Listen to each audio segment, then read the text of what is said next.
Speed reading सीखें 30 minute में। आज मैं इस किताब का रिव्यू करने वाला हूँ। इसके लेखक हैं जॉर्ज मैथ्यूस। तो चलिए शुरू करते हैं। मेरा नाम है सचिन और आप देख रहे हैं मोटेक सचिन। पहले इसमें कुछ समरी सारांश दिया हुआ है स्टार्टिंग का, ये पढ़ लेते हैं। फिर उसके बाद मैं आपको इसमें खास खास बातों को ही पढ़कर आपको हाईलाइट करके बताता रहूँगा। तो सबसे पहला पैराग्राफ मैं पढ़ता हूँ और आपको बताता चलूँगा कि ये मैं पढ़ रहा हूँ। सबसे ऊपर का पैराग्राफ है ये। कई लोगों का सपना है कि काश वे तेज गति से पढ़ पाते और जो वो पढ़ते वह भी उनके दिमाग में मौजूद रहता। उलझाऊ तौर तरीकों और दिमागी कसरत से हटकर कुछ बेहद आसान तरीके हैं जिनसे किसी भी चीज़ को पढ़ते समय आप एक्सीलेटर पर सवार हो सकते हैं। भले ही आप महाभारत को 8 घंटे में न पढ़ पाएं, लेकिन आपकी रफ्तार निश्चित रूप से काफ़ी बढ़ जाएगी।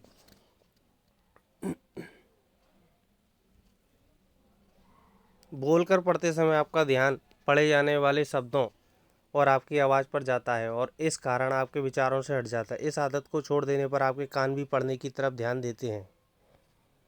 इस दौरान ध्यान स्थिर करने के लिए कोई अच्छी धुन सुने। इससे जो आप जो पढ़ेंगे उस पर ध्यान दे सकेंगे। इस अभ्यास को बेहतर बनाने के लिए पढ़ने की रफ्तार को सामान्य से अधिक रखें।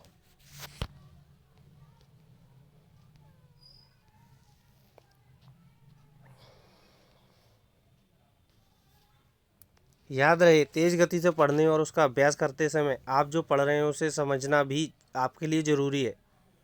मुख्य विचारों को रेखांकित करें। इससे मुख्य विचारों को समझने में लाभ मिलेगा। यह आगे भी चर्चा के दौरान काम आएगा। इलेक्ट्रॉनिक रीडिंग के दौरान भी आप ऐसा कर सकते हैं।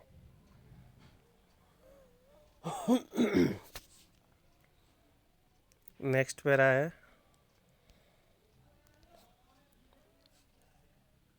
प्रश्न पूछें, आपने क्या जाना? इससे यह पता लगता है कि पढ़ी गई सामग्री को समझ लिया गया है या नहीं।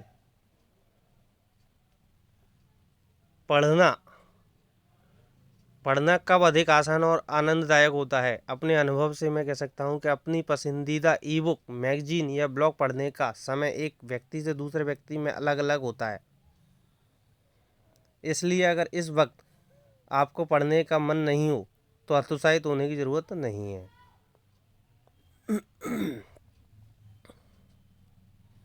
पढ़ना कब अधिक आसान और आनंददायक होता है? अपने अनुभव से मैं कह सकता हूँ कि अपनी पसंदीदा ई बुक, मैगजीन या ब्लॉग पढ़ने का समय एक व्यक्ति से दूसरे व्यक्ति में अलग अलग होता है। इसलिए अगर इस वक्त आपके पढ़ने का मन नहीं हो तो हतोत्साहित होने की ज़रूरत नहीं है। ये डबल बार दे दिया है इन्होंने।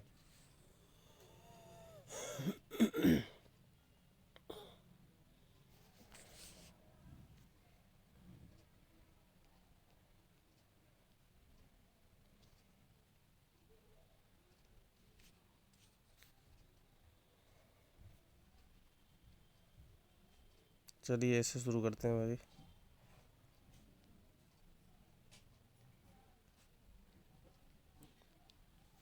ये पूरा ही पैरा पढ़ते हैं। इसमें अगर आप तेज गति से पढ़ना सीख जाते तो यह संभव है कि आपने जो पढ़ा है उसे भूले बिना आप अपने विश्लेषण गति को बढ़ा सकते हैं। इसके लिए आपको बाहरी भरकम फीस वाली स्पीड रीडिंग कोर्स करने की ज़रूरत नहीं।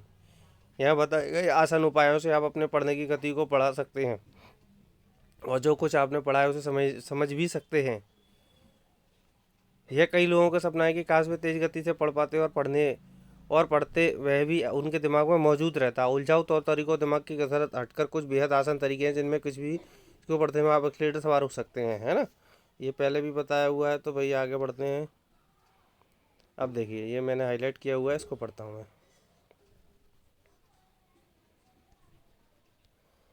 ये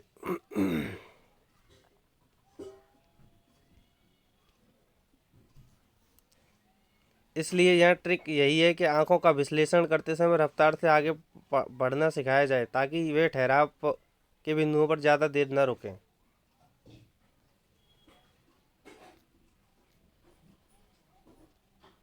नेक्स्ट ये है, तेज गति से पढ़ें। तेज गति से पढ़ें। हम ये जान चुके हैं कि हम दावा की तरह तेज गति से पढ़ने वाले हैं या नहीं। हमें पढ़ने की गति को तेज करने की आवश्यकता है या नहीं। कभी दोबारा पीछे मत लौटिए। कितनी बार ऐसा होता है कि हम लौटकर कुछ वाक्य पीछे लौटते हैं या पिछले पन्ने पर चले जाते हैं क्योंकि हमने किसी महत्वपूर्ण चीज़ को समझा ही नहीं। यह रीडिंग एरर यानी पढ़ने में दोष है। इस सच्चाई को स्वीकार करें और फिर आप देखेंगे कि आपकी आंखों की क्षमता कितनी बढ़ गई है। आप समझ पाएंगे होंगे कि किसी भी सूरत में आपको पीछे नहीं लौटना है। इस आसान अभ्यास के साथ आप अपने दिमाग को प्रशिक्षित कर पाएंगे। जो आप पढ़ रहे हैं उसे पूरी तरह समझ लें। बस अपनी आंखों के इस्तेमाल से पढ़ें। इसका मतलब है कि किसी भी कीमत पर बोल कर ना पढ़ें। दिमाग में इतनी क्षमता होती है कि वह आपके उच्चारण किए बिना ही पढ़ी जाने वाली चीज़ को समझ लेता है। अगर आप उनका उच्चारण करते हैं, चाहे वह कितनी भी धीमी स्वर में क्यों ना हो, आपका ध्यान कहीं ना कहीं आपकी आवाज़ पर चला जाएगा। और चूंकि आप उसे खुद समझाने के लिए पढ़ रहे हैं, इसलिए आप अपनी ऊर्जा और समय दोनों ही बर्बाद करेंगे। इसको इस प्रकार समझें कि पढ़ने की अपनी रफ्तार को बढ़ाने के लिए आपको ना तो मन में उच्चारण करना है और ना ही मुंह से बोलकर पढ़ना है। पेंसिल या मार्कर का इस्तेमाल करें। शुरुआत में हम मार्कर का इस्तेमाल कर सकते हैं, जिसमें किसी पेंसिल या उंगली का इस्तेमाल कर पढ़े जा रहे शब्दों से आगे के हिस्से को इंगित करते जाएं। इससे हमारी नज़र तेज होगी और आपका ध्यान अगले वाक्यांश पर रहेगा। इससे वह वाक्यांश आपके दिमाग में पहले पहुंचेगा और फिर उसकी मदद से आप उसे समझ भी पाएंगे। हर दिन कुछ न कुछ पढ़ें। तेज़ी से पढ़ने में इससे काफ़ी मदद मिलती है। इस कारण हर दिन कुछ न कुछ पढ़ने का प्रयास करें। कोई भी स्त्री या पुरुष जब किसी खेल के नियमों आदि को पढ़ता है तो उसे कुछ समझ नहीं आता। इसका एक बड़ा कारण यह होता है कि पढ़ने की आदत छूट जाती है। इस कारण मेरा यह सुझाव है कि आपको जो भी पसंद हो उसे ही सही, लेकिन कुछ ना कुछ जरूर पढ़ें। यही नहीं, जिस भाषा में आपकी समझ सबसे अच्छी है उसी भाषा में पढ़ें। प्रमुख शब्दों को ढूंढें। ये देखो, ये वाला पैराग्राफ मैं अब आपको बता रहा हूँ, ये मैं पढ़ रहा हूँ। प्रमुख शब्दों को ढूंढें। आप शब्दों के अर्थ तेजी से ढूंढने की शुरुआत कर सकते हैं और जब थोड़ा विश्वास जम जाए तो केवल प्रमुख शब्दों को जल्द से जल्द ढूंढकर अपनी रफ्तार को बढ़ा सकते हैं। इस प्रकार आप अपनी नज़र को इस प्रकार प्रशिक्षित कर सकते हैं कि जब कोई प्रमुख शब्द ना आए तब तक वह रुके नहीं। इस दिलचस्प गतिविधि का रहस्य अभ्यास में छिपा है। अगर आप नियमित रूप से ऐसा करते हैं तो आप पाएंगे कि आपकी रफ्तार और समझ दोनों अपग्रेड हो चुकी है। इसके लिए प्रयास, प्रेरणा और संकल्प जरूरी है।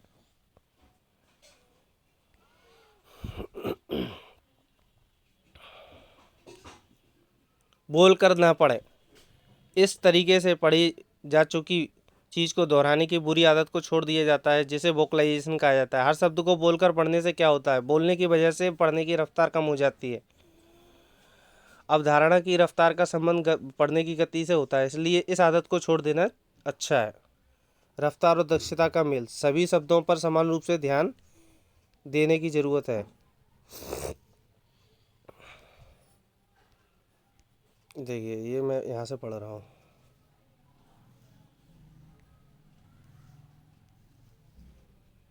रफ्तार और दक्षता का मेल। सभी शब्दों पर समान रूप से ध्यान देने की जरूरत नहीं होती। जो शब्द बोल्ड किए हैं, जो तकनीकी शब्दावली से जुड़े होते हैं या जिनमें मुख्य बात होती है, उन्हें तेज़ी से समझना जरूरी होता है। जो इससे जाने पहचाने उन्हें तेज़ी से पढ़ा जा सकता है। अध्ययन को मैराथन ना बनाएं। याद रखें कि आपका ध्यान ऐसा होता है जो कुछ देर तक एकाग्र रहने के कारण थकने लग जाता है और उसके ग्रहण करने की क्षमता कम होने लगती है। इस स्थिति में पढ़ने के साथ समझना मुश्किल हो जाता है। यहाँ जरूरी हो जाता है कि पढ़ने के समय इस प्रकार विभाजित करें कि 40 मिनट से लेकर 1 घंटे तक अध्ययन के बीच एक ब्रेक लिया जाए। आप जो भी पढ़ें उसमें काफ़ी दिलचस्पी और ध्यान दोनों बना रहे। इसके लिए आंखों को थोड़ी आराम देना जरूरी है। ब्रेक के समय का सदुपयोग बैठकर पढ़ने की मुद्रा को बदलते हुए शरीर को थोड़ा आराम देने या टहलकर अपने पैरों को स्ट्रेच करने में करें। इस दौरान आपको अन्य बातों पर गौर करने का भी मौका मिलता है, जैसे रोशनी पर्याप्त है या नहीं और आसपास का तापमान सुखद बना हुआ है या नहीं। यदि कोई असुविधा हो रही हो तो उसका पता लगाएं। असुविधा के कारण ध्यान भटकता है, जिससे तुरंत समझने में व्यवधान पड़ जाता है। एकाग्रता के समय को आप अभ्यास से बढ़ा सकते हैं। जिससे आपको एक लंबे समय तक पढ़ने में आनंद आएगा। फिर भी बीच बीच में आराम करने के महत्व को ना भूलें। अपना सार तैयार करें। अध्ययन का एक उद्देश्य लाभ प्राप्त करना होता है। इसे रोजाना करें और इसके पेशे से जुड़े पहलू को भी देखें। साथ ही फैसले करने के लिए तर्क वितर्क भी करें। यदि पढ़ी गई बातें आपको बाद में याद न रहें तो तेज गति से पढ़ने का कोई लाभ नहीं मिलेगा।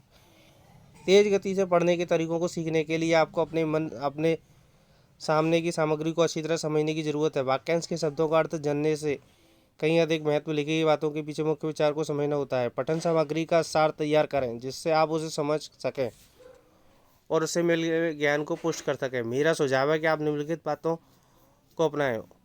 उपयोगी बातों को रेखांकित करें, मुख्य विचारों को रेखांकित करें जो समझने में लाभ मिलेगा या आगे भी चर्चा के दौरान काम आएगा। इलेक्ट्रॉनिक रीडिंग के दौरान भी आप ऐसा कर सकते हैं। प्रश्न पूछें, ज्ञान को साझा करें। तो ये थी आज की समरी। तो मेरे चैनल को सब्सक्राइब करें और बेल आइकन का बटन दबा दें और आपको ये मैं वीडियो समरी बनाता रहूँगा। आपका प्यार और लाइक मिलेगा तो मैं ऐसी समरी और भी बनाऊँगा। Thank you.